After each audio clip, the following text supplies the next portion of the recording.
سکون کا نام ہے، نماز خشوع کا نام ہے، نماز خضوع کا نام ہے۔ آج ہی میں ایک حدیث میں واقعہ پڑھ رہا تھا کہ میرے آقا رحمت دو عالم صلی اللہ علیہ وسلم سفر میں تھے، تو راستے میں ایک وادی آ گئی، وہیں رات کو پڑاؤ کرنا تھا۔ تو حضور نے فرمایا آج کون پہرا دے گا؟ ایک صحابی انصاری کھڑے ہوئے، ایک مہاجر کھڑے ہوئے، انہوں نے کہا حضور ہم پہرا دیں گے، کیونکہ اصولی بات ہے کہ حفاظت اللہ کرتا ہے، لیکن اسباب پر عمل کرنا ضروری ہے۔ یہ بات نہیں کہ پانی نہ پیئیں اور کہیں کہ پیاس بجھ جائے، نہیں، اسباب پہ عمل کریں، باقی بجھانے والی اللہ کی ذات ہے۔ تو دو صحابہ کھڑے ہو گئے پہرے کے لیے، پھر انہوں نے کہا کہ دیکھو اگر ہم دونوں جاگتے رہے تو ہو سکتا ہے کہ نیند غالب ہو جائے اور دشمن کو موقع مل جائے۔ ایسا کرتے ہیں کہ آدھی رات تم سو جاؤ، میں پہرا دیتا ہوں، پھر آدھی رات کے بعد اٹھ کے تم پہرا دینا، میں سو جاؤں گا، تو اس طرح نیند بھی پوری ہو جائے گی اور پہرا بھی صحیح معنی میں ہوگا۔ ایک صحابی سو گئے اور انصاری جو تھے وہ کھڑے ہونے کا ارشد کھڑا ہوا، نماز کیوں نہ پڑھو؟ نماز پڑھنی شروع کی، دشمن انتظار میں تھا، اس نے دیکھا ایک بندہ کھڑا ہے، اس نے تیر مارا، حضرت کو تیر لگا، نماز نہیں چھوڑی۔ دوسرا تیر اس بدبخت نے مارا، پھر بھی نماز نہیں چھوڑی۔ تیسرا تیر جب اس نے مارا تو پھر جلدی سے آپ بیٹھ گئے، سلام پھیرا رکعت سے، ساتھی کو کہا کہ مجھے تیر لگے، اٹھو بیدار ہو جاؤ، دشمن ہے۔ اب جب دوسرا صحابی کھڑا ہوا، دشمن نے سوچا کہ یہ تو دو آدمی ہیں، میں غلط سمجھا ہوں کہ ایک ہے، وہ بھاگ گیا۔ اس نے دیکھا وہ تو خون و خون تھے، 3 تیر لگ چکے تھے۔ انہوں نے کہا اللہ کے بندے، جب پہلا تیر لگا تھا مجھے اس وقت نماز چھوڑ دے۔ انہوں نے کہا میں قرآن کی سورت پڑھ رہا تھا، میرا دل کرتا تھا یا سورت پوری ہو یا پھر میں مر جاؤں، اس لیے میں نے نماز نہیں توڑی۔ تم موبائل کی گھنٹیاں لے کے آ جاتے ہو حرم میں اور پھر سمجھتے بھی ہو کہ ہم عمرہ کر کے آئے ہیں، ہم طواف کر کے، کوئی فائدہ نہیں ان کا اگر ادب نہیں ہے۔ اگر اللہ کے گھر کا ادب نہ ہو، بے ادب محروم شدت فضل رب۔ بے ادب لوگ جو ہیں وہ اپنے اللہ کی نعمتوں سے، اللہ کے دیے علم سے ہمیشہ محروم رہتے ہیں۔ جو طلباء اپنے استاد کا ادب نہ کریں وہ کبھی عالم نہیں بن سکتا۔ حضرت مولانا ادریس خان دہلوی رحمۃ اللہ علیہ جو بہت بڑے محدث تھے،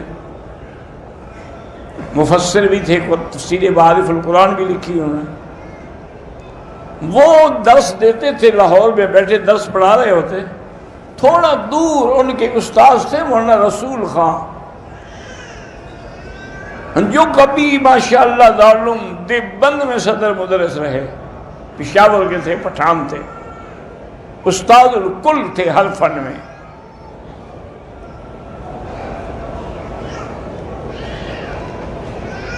تو ان کو جب دیکھتے نا جی تو وہ سبق چھوڑ کھڑے ہو جاتے۔ میں نے کہا حضرت جی سلام علیکم، سلام علیکم، تو طلباء ہنستے کہ بوڑھا آدمی ہے، پر ان کو پتہ ہی نہیں، وہ تو جا رہے ہیں کس کو سلام کریں۔ کہتے ہاں ان کو پتہ نہیں، میں نے تو دیکھ لیا نا اپنے استاد کو، میں کیسے بیٹھ سکتا ہوں، میں نے تو ادب کرنا ہے، وہ نہ سنے نہ دیکھے۔ تو اس طرح ادب ہوتا تھا ان کے دلوں میں۔ اگر کوئی آدمی، آج کا تو تم قرآن کو بھی جوتے پہ رکھ دیتے ہو، تھیلی میں جوتے ہیں اس کے اوپر قرآن رکھا ہوا ہے۔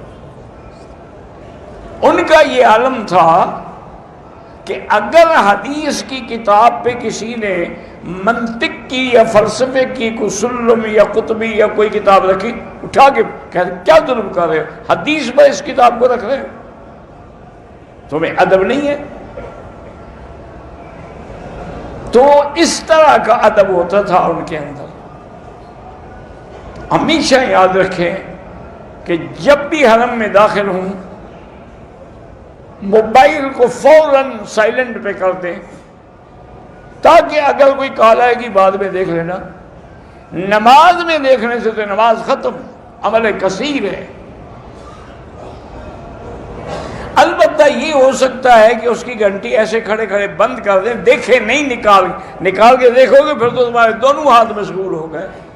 اب جب دونوں ہاتھوں سے عمل کیا جائے تو حنفی مسلک میں تو عمل کثیر ہے، نماز باطل ہو جاتی ہے.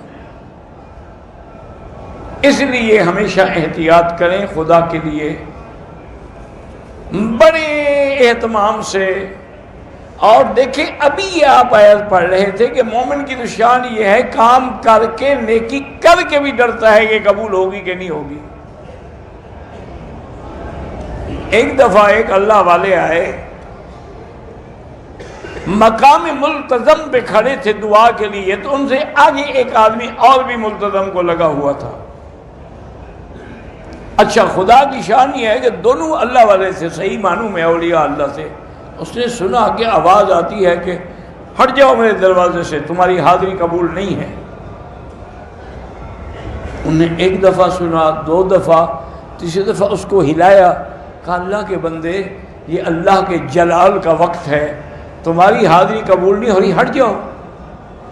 انہوں نے کہا اچھا تم نے بھی سن لیا؟ انہوں نے کہا ہاں. انہوں نے کہا میں تو 16 سال سے سن رہا ہوں، تم نے تو آج سنا ہے نا، ہٹ کے کہاں جاؤں گا، اور کوئی دروازہ ہے؟